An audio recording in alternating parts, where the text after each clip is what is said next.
um 48.3. Okay. Or maybe we should go back to 48.2 on the bottom. 48.2 on the bottom. Eitzim la Succah tanahi. The issue here is wood that's made for fire purposes. Wood that you make for, you want to make coals, and from the coals you're going to go ahead and cook food. And we said that making coals takes time. You have to consume a lot of the wood first, and subsequently, after you burn the wood, then you finally make the coals, and then finally comes the cooking of the food. And being that it's not happening simultaneously, therefore it's not subject to Shemitah. That's what we said a moment ago. We said that wood, the general use for wood is to make coals. And we said before, in order for something to be subject to Shemitah, to have the holiness of Shemitah, it has to have the consumption and the benefit. The item is made for the consumption and the benefit to happen simultaneously, like food. Food is something that you consume. An etrog is made for consumption, to eat an etrog, and to benefit from that. Like you have enjoyment from eating an etrog. So therefore, the consumption and the benefit are happening simultaneously, and therefore that is something that is subject to the laws of Shemitah. But if something grows for the purpose of not, so if subject to Shemitah, therefore you can't go ahead and store it away for after Shemitah. You can't go ahead and sell it and take the money and buy clothing with the money. It has sanctity. The fruit, the produce of Shemitah had holiness of Shemitah. And therefore, if it's subject to Shemitah, therefore you would have to open the field and open the gates, leave those gates open. Something that's not subject to Shemitah, I would think you don't have to leave open. It's not subject to Shemitah. Meaning, let's say, like we said, the 6-year fruit that we said that grows into the 7th year. Let's say I have some apples and oranges. It's 6-year produce. If it grew in the 6th year, and the fact that it's still on the tree, it's not hefker. It's not open for everyone to take because it grew. It's 6-year produce. 6-year produce is not subject to the holiness of Shemitah, so you should not have to lock the gates on your apple trees that grew during the 6th year. That's not subject. From other people, you have a right to guard them. Other people shouldn't take it because it's not holy. But holy fruit that grew during the 7th year, I have to keep those gates open. I have to allow people to come in. That's part of the responsibility of Shemitah. That food that is subject to Shemitah is available for everybody. It's hefker. That's what I got to do with the produce of Shemitah. So what are you saying? After 60 years. So depending on the type of item, if it's the general tree produce, apples, orange, general tree produce, if it grew in the 6th year, and now you're in the 7th year, but it already grew in the 6th year, according to the Rambam, it grew at least a third in the 6th year. That's not called Shemitah produce. And therefore, all the laws of Shemitah should not apply to those foods that, if they grew in the 7th year. If it's a non-etrog produce. Etrog is a unique situation. When it comes to general trees, it's all about which year it grew, not when you picked it off the tree. It's about when it grew, when it blossomed. When it comes to etrog is a matter of great controversy. Well, how do you look at an etrog? So it would, I mean, it would, and depending on which year you're in, meaning to say, our Gemara, our Mishnah seems to hold, etrog, you got to be concerned when you pick it off the tree. Meaning, even if it grew in the 6th year, it grew in the 6th year, and it came to, and we know it says that etrog stays on the tree a long time. It grew in the 6th year, came to a nice fruit. But if the 7th year has come, and now you want to go ahead and harvest it in the 7th year, our Gemara holds that would be subject to Shemitah. The fact, now, even though it didn't grow in the 7th year, but what did you do? You picked it in the 7th year. The harvesting, you cut it off the tree in the 7th year. If the 7th year entered and the etrog is on the tree, and then you subsequently cut it off the tree during that Shemitah year, oh, look who's here. David is here. We welcome David. David, we're going to have you on it today. Ah, that's amazing. You welcome David. Baruch haba. B'Shem Hashem. All right? Beirach nechem beirach. All right? So, what? The hell, and you're on it, David. You're on it. We say hello. Such a happiness that we have. Mr. Haber is already singing for you. So, we're talking, David, what we're talking about here today, we're talking about Shemitah produce, or items of issues that we have to deal with during the Shemitah year. How do you buy an etrog during a Shemitah year? How do you buy a lulav during a Shemitah year? We're talking, Shemitah is in the land of Israel. We're not talking about things that grew here in America. We're talking about things that grew, because America is not subject, your deal, New Jersey, it's not subject, there's no Shemitah, there's no issues, halachic issues of produce that grew during the Shemitah year in Deal, New Jersey. There, outside of Israel, correct, there's no issue. The issue of Shemitah is a mitzvah that has to do with the land of Israel. And generally, things that have to do with land are generally, most of those laws are in Israel itself. There are exceptions. Right, these laws of Shemitah confined to Israel. We said, let's say if you plant a tree in Deal, and the first 3 years of a new tree would be subject to Orla, that you can't benefit from the first 3 years of the fruit of a tree. But we're not talking about that. We're talking about the Shemitah year. How do you go and buy a lulav and etrog during the Shemitah year? And because the Gemara's concern, we said, is if you buy from an there are ways the Torah forbids business, doing business with Shemitah produce, but there are ways of doing, if it's not the normal way of business, there are ways to do business with Shemitah produce.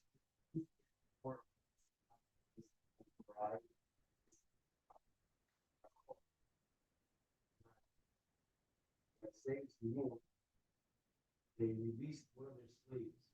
Straight out of the Torah. Lola mehem tavodu. You're supposed to leave this, right? But they said for mitzvah, you're allowed to keep it more so for a drug and lulav. Morning, Morris. See that Gemara, that's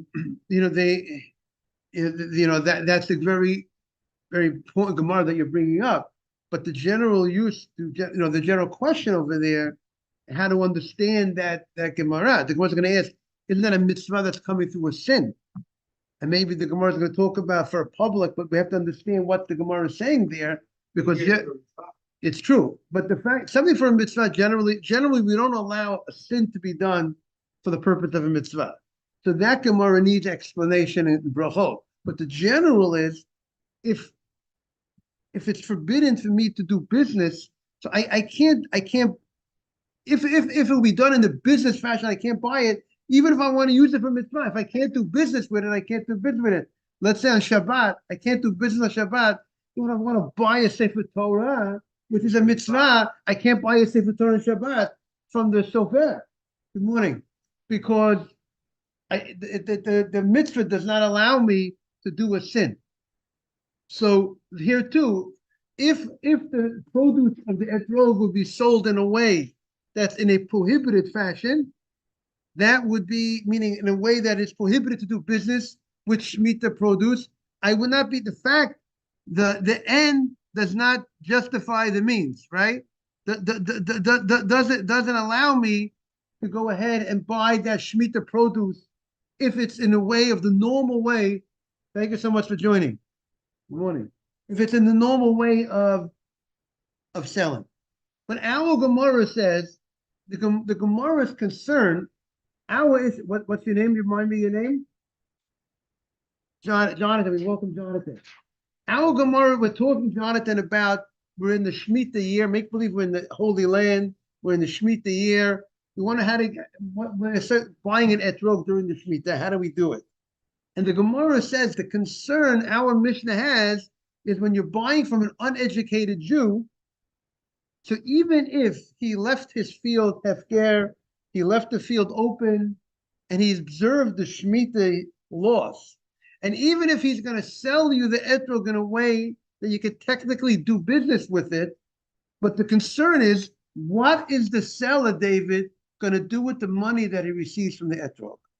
Because not only the etrog has sanctity of Shemitah, Jonathan, even the money that he received for the etrog has sanctity.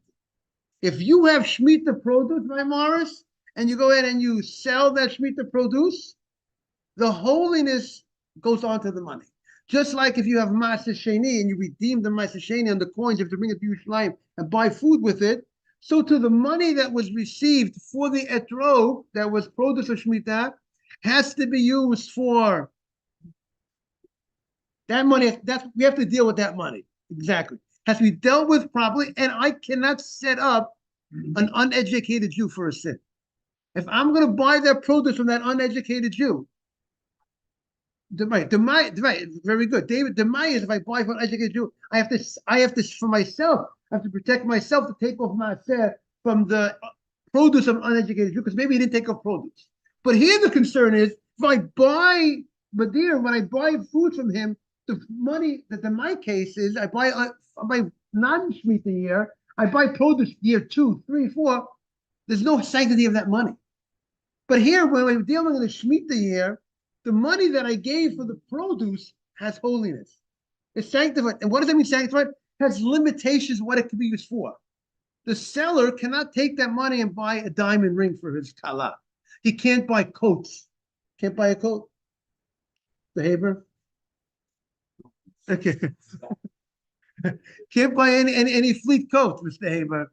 Off limits for that, from that money or Shemitah. He can't. He can't buy some blinds. He can't buy. You can't buy during the Shemitah year from that money. But the Amaris, an educated Jew, he might go ahead and buy coats with that money, or he might put the money in the bank.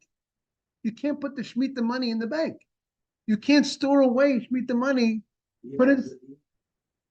He has disciplines that he's required to follow, and we're concerned that he's not going to follow it.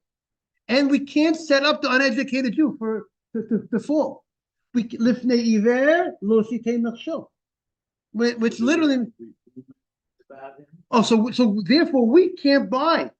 We can't buy during the Shemitah year. We have to go to an educated Jew like yourself, Mr. Haber, someone who we know is going to be educated and deal with the money properly that you will receive to sell the etrog. But an uneducated Jew who did not know, doesn't know about the laws, or concerned that we suspect that he cannot be relying on that he's going to use the money in the way it's supposed to be used. So I can't set my fellow Jew up for a sin. So therefore, and by the way, I presume there's a lot of ramifications in halacha, how you have to be concerned that you should not cause your fellow Jew to do a sin. So it's all about morning, Jaime. So here, it's all about here protecting. Jaime David is here, by the way. He says hello. You got a thumbs up on that. It's all about here. The main concern that we have here is to protect the uneducated Jew. We don't want the uneducated Jew to sin, and therefore we protect him. In this case, by not buying from him. Now that's the protector. So we'll buy from him after the Shemitah year. We'll buy from after Shemitah year.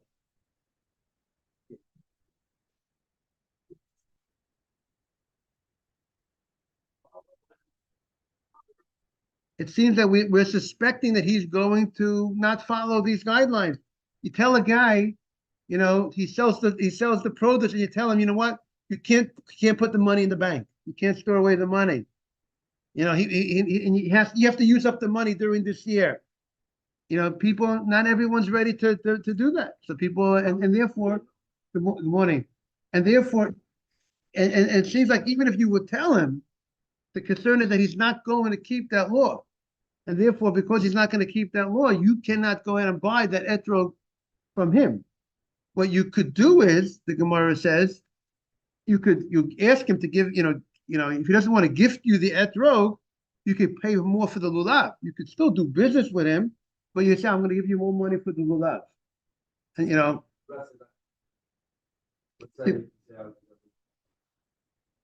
I'm saying if in what way? I mean, you're going to, but but the uneducated Jew wants the money for the etrog. He wants to get the money. So he's not looking that it should be used for tzedakah. So if he's not looking to gift it to you, so what do? So you go ahead and you give him a higher price for the lulav, and you give him more money for the lulav until he hopefully will be happy to gift you the etrog. So now.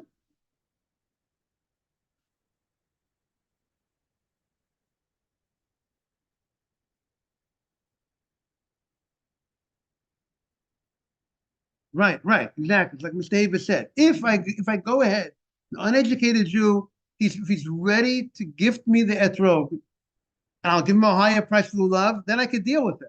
Then I could do business with him. But if he's not ready to do that, then I can't do the business with him, because I am, by giving him money. If I'm going to give him money for the etrog directly, we're concerned he's not going to treat that money the way he's supposed to treat that money, and that's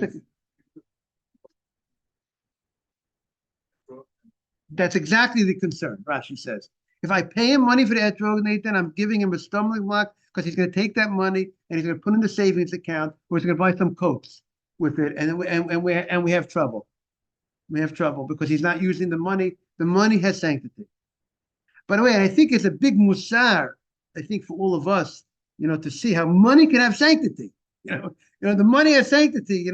In life, really, money has sanctity in a certain sense. We should look at money and sanctity in a different fashion, to use money in the proper fashion.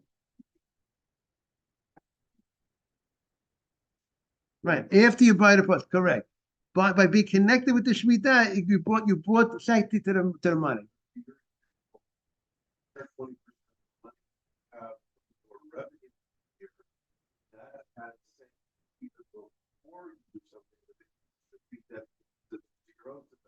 Right. Very good. So now the Gemara says, and the last thing that we said, I think on Friday, we spoke about wood. We spoke about the idea of wood, that since wood is generally made for the purpose of cooking purposes, to make coals from the wood, and we said that since the consumption of the wood happens first, and then finally it turns into a coal, and finally you cook with that. It's a two-step process. Right. And we said if it's a two-step process, we said that that's not subject to Shemitah. We said that was what we said, that in general wood was not subject to Shemitah, because the consumption of the wood and the benefit of the wood is happening at two separate times, because it's first being consumed to make it into a coal, and only subsequently are you cooking with it. And in contrast to a lulav, which the Gemara says, lulavim are made for the consumption and the benefit to happen simultaneously, as a broom, which we said a broom, the consumption is the wear and tear of a broom, and the benefit of the floor being clean is happening simultaneously. The broom is getting used up every time you use the broom. That's called a consumption. And the benefit is happening at the same time. The floor is being cleaned. So the Gemara said, our Gemara held, good morning, doctor, our Gemara held that lulav is subject to Shemitah. Lulav would be subject to Shemitah, and the only reason why I could pay for the lulav is because the lulav grew during the 6th year, and now we're in the 7th year. And even though I picked it in the 7th year, it's not subject to Shemitah because it grew in the 6th year, has a status of 6th-year produce. So now the Gemara says, I want you to know that not everybody agrees with this idea. That's where we're up to now. Eitzim, we're on 48.2 on the bottom. Eitzim the Succah Tanai.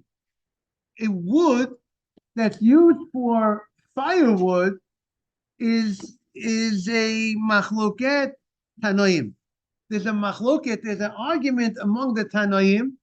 Tanoim is like the early rabbi, that's like the rabbis of the time of the Mishnah, whether wood is subject to the Shemitah issue. Meaning to say, even though the consumption and the benefit is happening at two different times. I'm burning the wood and I am having the benefit later on. I am cooking the food. Whether it's subject to Shemitah that's a machlok. There's an opinion that said it is subject to Shemitah, even though it's not happening at the same time. Where does the Gemara say that? The Tanya, we learned in the Braita. Ain't mosrin perish shviyit. The Braita says you cannot give the fruits of Shemitah lo lemishra v'lo lekavutza. You can't go ahead and take fruits of Shemitah. Let's say you want to go ahead and you want to take the wine. We have 48.2 on the right column. Wine, you want to use it, they call it as a soaking pool. Well, they want to use the wine as a laundering pool. What does it mean you're using the wine as a soaking pool? You have flax. And you want to, flax, you planted flax. And now you cut the flax. From flax, you make linen. And you wanted to go ahead and you wanted to soak the flax in wine. And let's say, and it's beneficial for the flax when you soak it into to the wine, softens it up or whatever. I'm not familiar enough with the flax and the wine, but I'm not a farm boy. But you went ahead and you soaked. I understand the laundering pool as a detergent, the wine as a detergent to get But if you want to go ahead and you want to take the wine of Shemitah, so now wine of Shemitah, one area, the wine of Shemitah is holy. It has kedusha Shemitah, meaning grapes that grew during the Shemitah year is holy. Their wine product is holy, and I want to go ahead and I want to soak the flax with it. Can I do it or can I not do it? So this opinion says, Ein mosrim peirot shviyit lo lemishra lo lekavutza. I cannot use the wine, and I cannot use I can't use it either to soak the flax, and I can't use it to go ahead and do the laundry. Rabbi Yossi says mosrim. Rabbi Yossi says there's no problem. I could go ahead and take the wine and use it to soak my flax in the wine. I could go ahead and take the flax and use it for laundry detergent. Now, we said it before in the Gemara that the Shemitah produce needs to be the consumption and the benefit happening at the same time. But we see in the Gemara that Rabbi Yossi holds it does not have to be at the same time. Because when you soak the flax, well, let's focus on the laundry detergent. When you use it as laundry detergent, the wine, it cleans right away the clothing. You'll clean the clothing with the wine, and through the cleaning of the clothing, it gets absorbed. Or let's say you soak the flax, the flax now absorbs the wine, but you're not benefiting from the flax until later on when you're making it into a product. Subsequently, when you wear the linen, or when you go in and you wear the freshly laundered clothing. So the consumption of the item is happening now. The benefit of the item is happening at a later date. So this opinion holds you do not have to have the consumption and the benefit happening at the same time. So being that's the case, if the consumption and benefit doesn't have to happen at the same time, so too, in order for the product to be subject to Shemitah, the type of item does not have to be an item that's consumption and benefit is happening at the same time. It could be an item that's produced in a way that it's not happening at the same time, and that is an item that is subject to shmita. So let's see, see, there's 2 points here. This point number 1 is that item that is subject to shmita. The Gemara before held, what the Gemara held, what Rabbi Yossi holds is, here's the difference. Until now, we said something that was shmita produce has to be used in a way of consumption and benefit happening at the same time. That's what we said before. And therefore, according to that, I can't take wine of shmita and take morning. I can't take wine of shmita and use it for detergent. Or wine of, because it's the consumption and the benefit is happening at 2 different times. That would be one point. The second point we said is that in order for something to even be subject to shmita, to even be in the category of shmita, it has to be a product that's generally made the way it's made. Let's say grapes, wine. Wine is made for what purpose? Consumption and benefit to happen at the same time. Right? What is the general use of wine? What is the normal? Is the general use of wine for laundry detergent? No. The general use of wine is for what purpose? To drink. So it's an item that's made for consumption and benefit at the same time. And something that's made for consumption and benefit at the same time has to be used in that fashion of consumption and benefit at the same time. And therefore, the wine cannot be used for like laundry detergent. But what about, but if something was never made originally for consumption and benefit at the same time, that doesn't even, that the laws of Shemitah doesn't even apply to such a product. So wine has this, listen to these 2 points. Wine, since it's made for consumption and benefit at the same time, it's subject to Shemitah, and therefore you have to use the wine in that fashion, in a consumption and benefit way. The other opinion doesn't hold to this idea. He holds in order, you don't have to use Shemitah produce for consumption and benefit at the same time. You can take wine and use it not for consumption and benefit at the same time. You can use it as laundry detergent. And also, in order for something to be subject to Shemitah, it doesn't have to have this quality of being benefit and consumption at the same time. You can have an item that's subject to Shemitah without being benefit and subject at the same time. Therefore, coals, wood that grew during the Shemitah, where the consumption happens now when you're burning the wood, and later on you're finally cooking food, and after it turns into a coal, it's happening at a later time, it is subject to Shemitah. That's what the Gemara says. Now the Gemara explains the machloket. My time at the Tanakama. Why does the Tanakama hold you cannot use the produce? But now we are returning to page 48.3.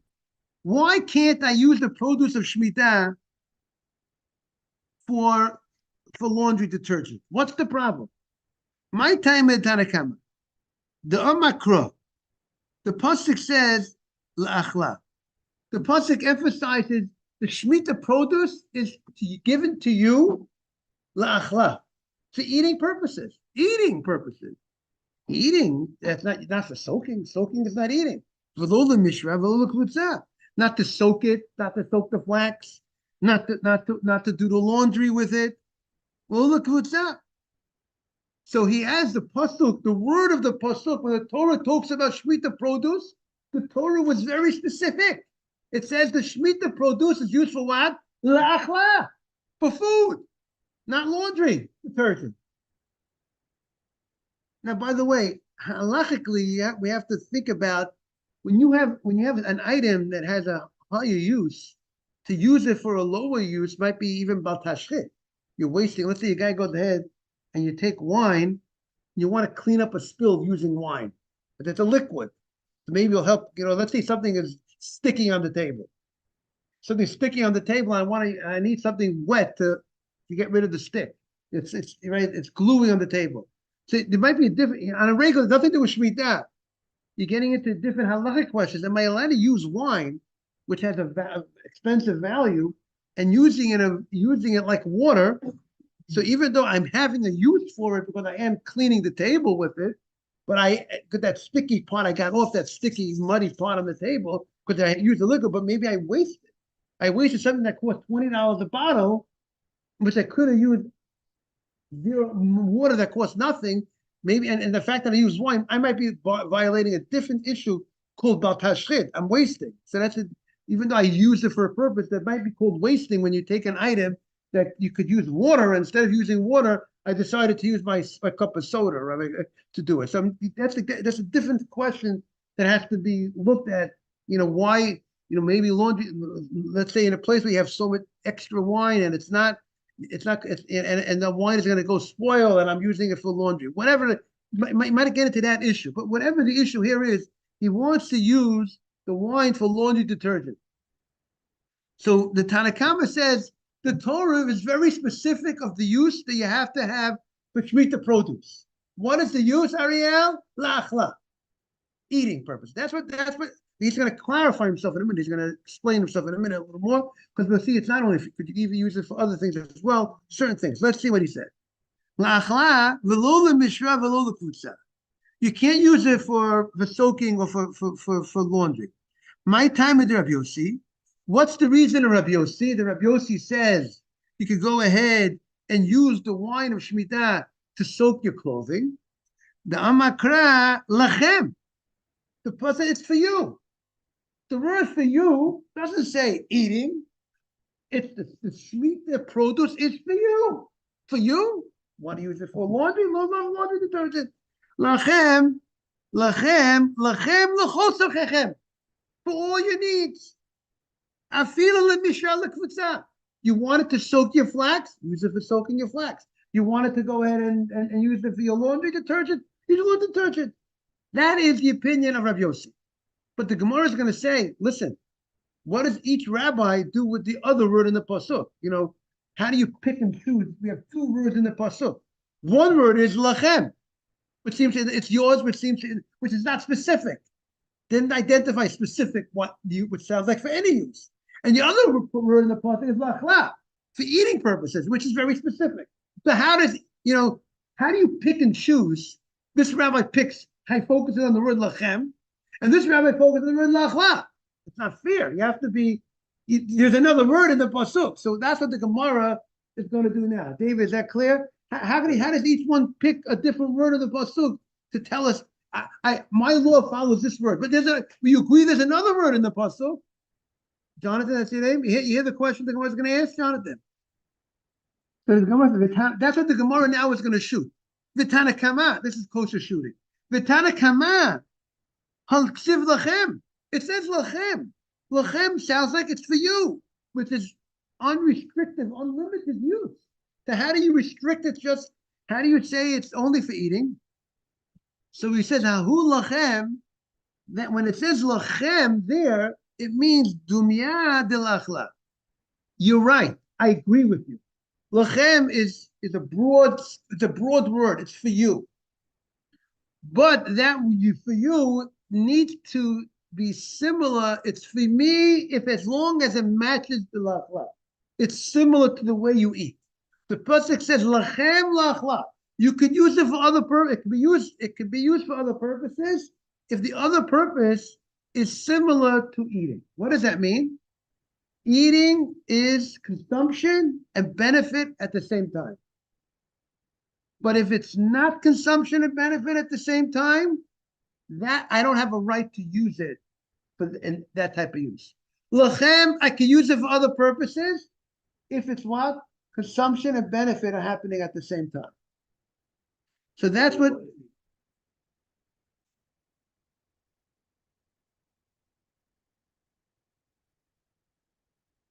So good. So if he designated for eating, so he's doing it the way he's supposed to be doing it. That's fine. That's perfectly fine because he's eating it. Which when you eat, what's happening is your consumption and your benefit is happening at the same time. So you're good.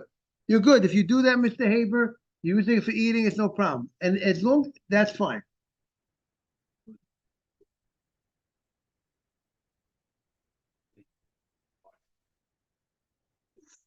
So it would seem exactly what is his specific use. He has the wine.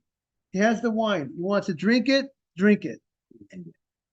If he wants to cleaning the table, which the question would be, is the consumption and the benefit happening at the same time? Or is the consumption, that one you would have to look at it. Is the consumption of the item when you clean the table, is the thing getting consumed and the benefit happening simultaneously? That might be better than clothing, because clothing, we said, the benefit of the clothing is only after you wear the clothing. So when you use it as detergent, there was no benefit yet for you yet. But the table, it could be that simultaneously when you clean the table, immediately the table is clean. So there is that consumption and the benefit that might be happening at the same time, like cleaning the table, which might make it a right to use. So therefore, since it has to be lachem, yours, you have to use it in a way similar to consumption, to eating. So yatsu mishra kfutza, it excludes the soaking and the detergent. Their benefit is after the consumption, and therefore I can't use it in such use. So now the Gemara says Rabbi Yossi, who says you could use it for detergent, you could use it for soaking flax, haksiv la'achla, but the pasuk says la'achla. The pasuk, says it has to be something connected to eating, and it's not connected to eating purposes. If it's la'achla, if it's using it for detergent, because eating at least has consumption and benefit at the same time, and you're using it for detergent, which is not consumption and benefit at the same time.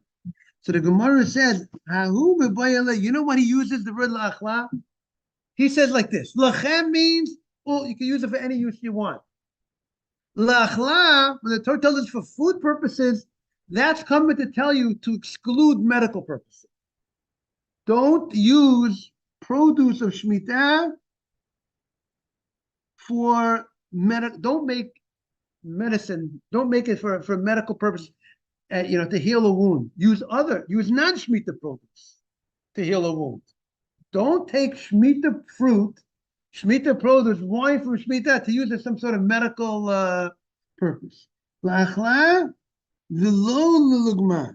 You can't, or let's say, a lugma is, let's say, a bandage. And let's say if you put wine into the thing, it'll help the wound. Use some wine, not Shemitah wine. You have wine, you can have aged wine. You don't have to use Shemitah wine. And if we can't use Shemitah wine for, that's what the achla. The achla is saying you could use it for food and not for medical purposes. Kedetanya. Like we learned in the Braita. Achla, the pasuk lachla, the lo lugma, that teaches you can't go ahead and use it for medical purposes. And the Gemara says, Ata omer la'achla v'lo lugma. You're telling me that you could use it for eating and not for medical purposes. Oh, eino ela lo l'kvutza. Maybe, how do you know la'achla is excluding medical purposes? Maybe la'achla is excluding detergent, even for detergent purposes. Meaning, how do you know it says eating? How do you know it's excluding bandages? For bandages, maybe it comes to exclude laundry detergent. So the Gemara says, "Kishu omer lachem." So Rabbi Yossi says, it says for you. It's for you. It's for you for you can use it for laundry. How do you look food sama?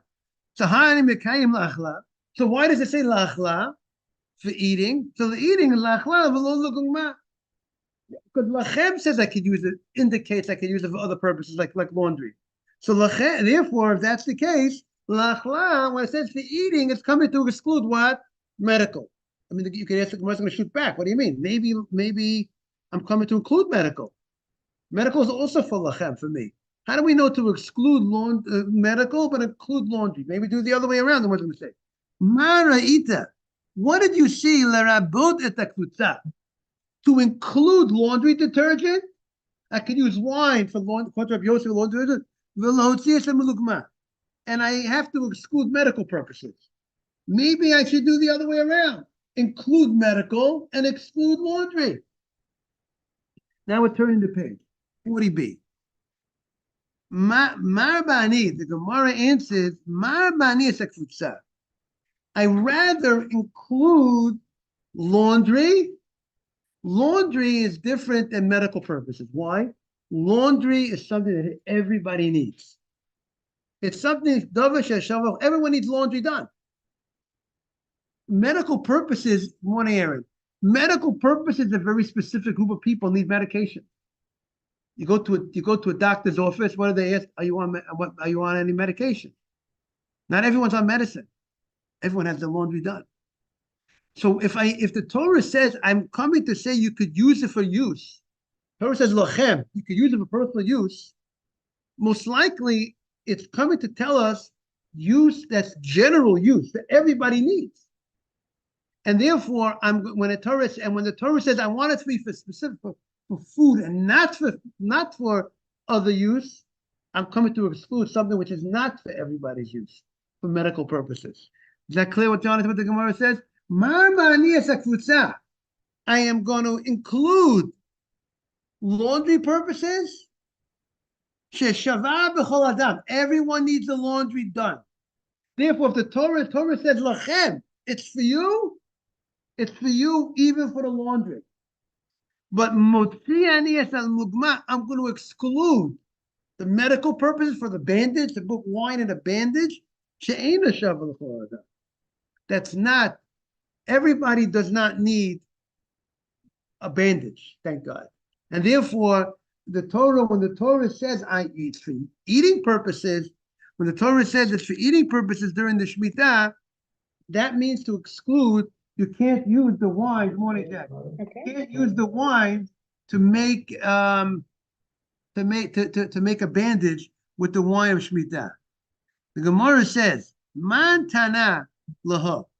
Who is the Tana of the following Braita? The Tana Rabbanan. The rabbis taught the following. Again, we're discussing the produce of Shemitah, what you could do with the produce of Shemitah. La'achla v'lo l'mugma.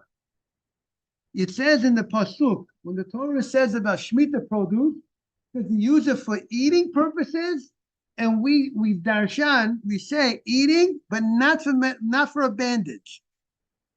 And it also says la'achla v'lo l'ziluf. You could use it for eating purposes, but not for sprinkling. What was the sprinkling? They used to sprinkle wine in the house to give a nice smell, like a air freshener. Have a nice smell. And the velo la'asos mimenu, not to use it apikotozin. What's apikotozin? Also to help a person. If a person, Rashi says, person needs to spit up. If a guy ate too much and he feels very doesn't feel comfortable, and he has to remove what he has from his mouth, so they would go ahead and they would use certain things would be used for that purpose. So we say that the Shemitah produce, you cannot use Shemitah produce. You see, they say it's a substance used to induce vomiting to someone who has overeaten. You can't use Shemitah produce for that purpose. You should know, by the way, the Greeks, during the miracle of Hanukkah, the Greeks they were looking for pleasure. They worshiped the body, pleasure. So you know what they used to do? They used to eat as much as they can. They had vomiting pits. And they would go to vomit because they wanted to eat again. And when you're full, you can't, if you want pleasure to eat, when do you get pleasure to eat? When you have an empty stomach. On a full stomach, you can't eat anymore. But if you're a person that's looking to go ahead and have more pleasure from eating, so what did they do? You eat as much as you can. You got the enjoyment, every bite you got the enjoyment. And then they would have a vomiting pit. The Greeks would spit out what they ate, come back to the table, eat again. Go back to the vomiting pit and eat again and spit out again. That was the ways of the Greeks. And here the Gemara says they would have certain substances that people would use for the normal people, that if a person overate and he doesn't feel good, they would eat something to to help them, just like you have people who are constipated, their stomach. There's certain things you take to help a person go to the bathroom. There were certain things that people take, they have to help them spit up. And the Gemara says you can't use Shemitah produce for that purpose. To be continued tomorrow. We welcome everybody. Want to wish everyone a beautiful day and all the best. Thank you. Jaime, thank you for being on. All the best. Thank you, Anna, for your help. Have a great day, Jaime. Jaime, what do you think about those Greeks vomiting pits, Jaime? Unbelievable, right? Have a great day. All the best.